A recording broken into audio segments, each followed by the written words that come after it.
What's up, subscribers? It's your boy, Minecraft Gamer Boy 39, back at it again with another one of my fabulous Minecraft Let's Plays. If you remember last time we were here, we found this fancy village, and we kind of stole it, and we kind of used it to make our own little yee old homestead. Now, before I get into our episode today, I would like to ask you all to like and subscribe. It means so much. Last week, I actually made a whole 2 cents off of YouTube, so yeah, I'm basically a pro now. Anyway, we are back in the greatest village on the planet, also the only village on the planet, Bensonville. It's really great, my ice caps, and all this beauty, and yeah, so whoa. Whoa. What's this? What's this? I don't remember inviting anyone to my world, asking them to build. What? I was gonna build something cool there, like a hotel or something. But calculus. What does this say? If you want to go on a cliche journey of self-discovery, jump. Alright. Well, I pretty much have it all here. I mean, look at this. I've got my diamond sword and my chest plate and stuff, but I mean, I guess there's more to be discovered, is there not? So do we jump, or you know what? Let's go for it. Oh, whoa.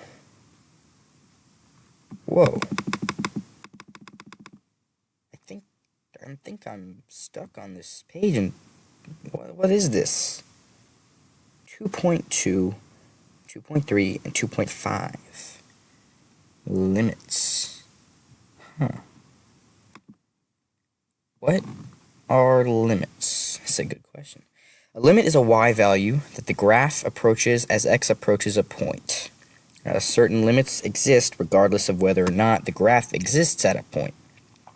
They can exist at holes, jumps, or existing points, and they can be approached from both the left and the right. Assume that's what this picture and this picture are showing me. Restrictions on limits. If there's a jump, the limit cannot exist. Only left-hand and right-hand limits can. Assume that's what these two things are. If the function increases or decreases without bound, then the limit does not exist. It must be finite. That's what I assume this is. And if the graph oscillates between fixed values, then the limit cannot exist. You know, if you were to graph out my emotional state at any given time, I'm pretty sure the limit wouldn't be able to exist either. Too busy oscillating between fixed values. Properties of limits. Let b and c be real numbers and n a positive integer. The limit of b is b, limit of x is as x approaches to c is c, limit of x to the power of n as x approaches c is c to the power of n. Limit of b of f of x is equal to b times the limit of f of x. Limit of f of x plus or minus g of x is equal to the limit of f of x plus or minus the limit of g of x. The limit of f of x times g of x is equal to the limit of f of x times the limit of g of x. The limit of f of x divided by g of x is equal to the limit of f of x divided by the limit of g of x. And the limit of f of x to the power of n is equal to the entire quantity of the limit of f of x to the power of n.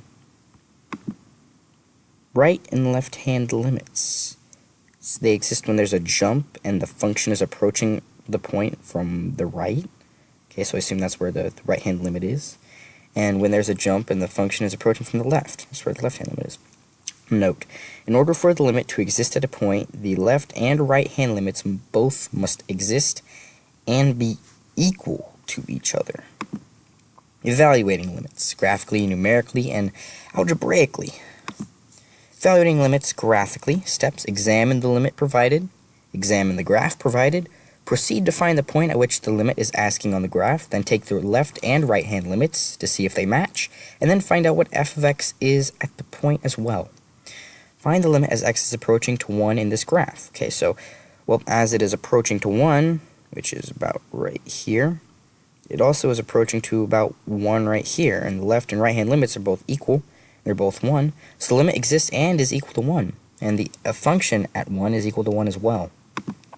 You try. Take the limit of the function as the function is approaching to 2. Okay, so you look where it's approaching to 2, you see that it's 4. For the left-hand limit, it's approaching to 4 as well, and from the right hand it's approaching to 4, so I assume that the answer right here means that the limit is approaching, the limit is 4, and it matches the function when you plug in 2 as well, because that is also equal to 4 since you don't see any holes or jumps or anything. Evaluating limits numerically. Steps: use a table to analyze points close to the value provided. Plug in values close to the point to get a rough approximation. So example, with the function y equals x, analyze the limit as x is approaching to 1.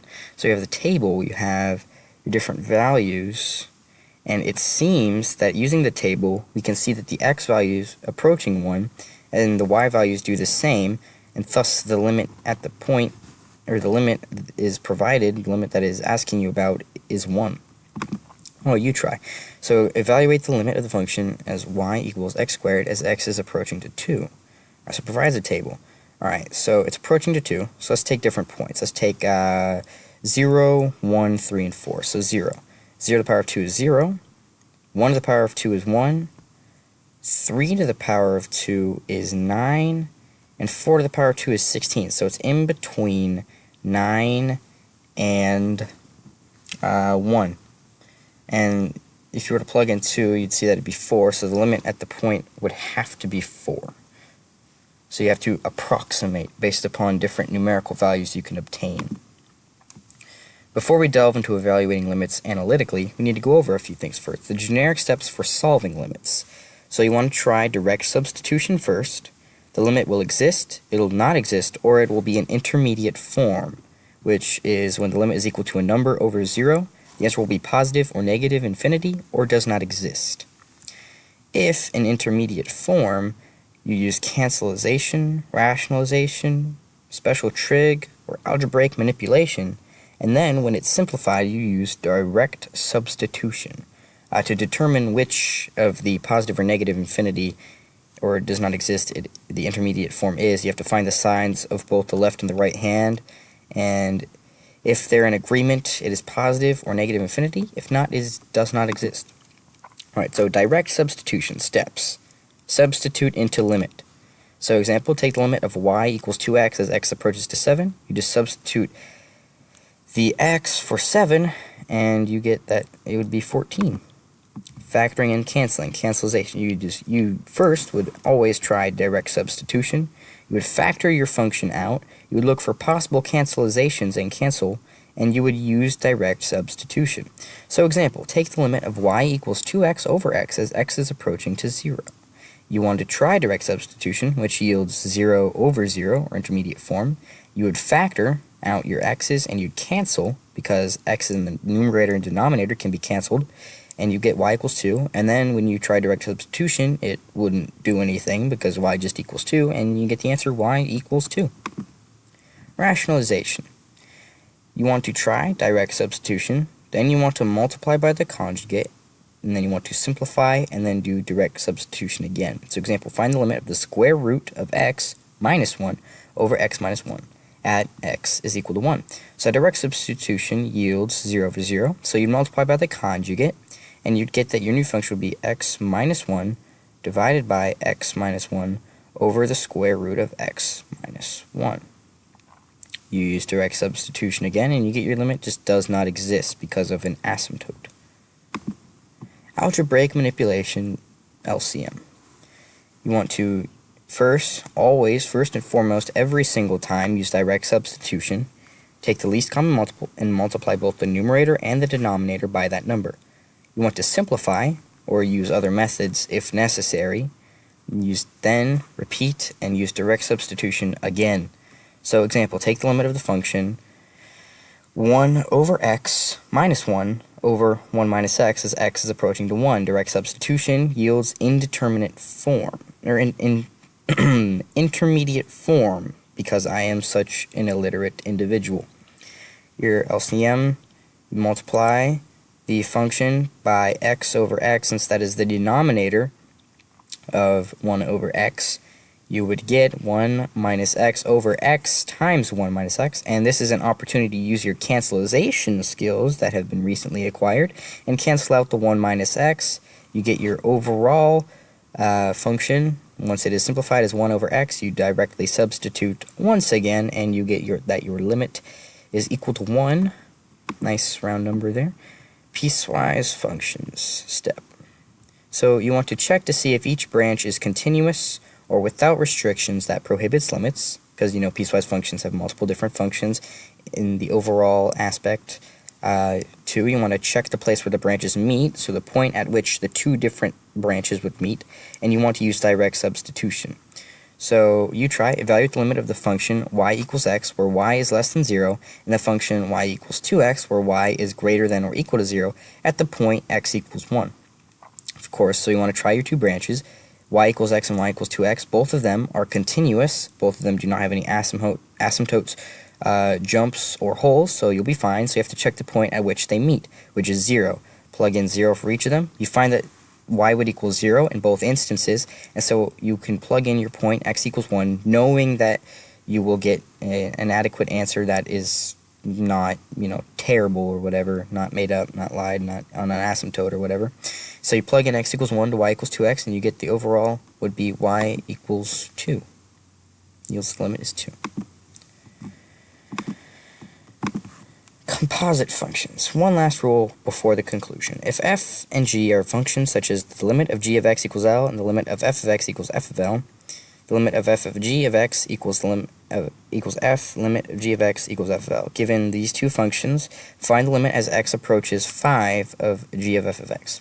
So you know that the limit would be the same thing as g times the limit of f of x. So you want to plug in 5 into f of x. You'd get 10 minus 3, which would be equal to 7, and then you want to plug that into g, 7 into g, and you'd get 13 as your limit.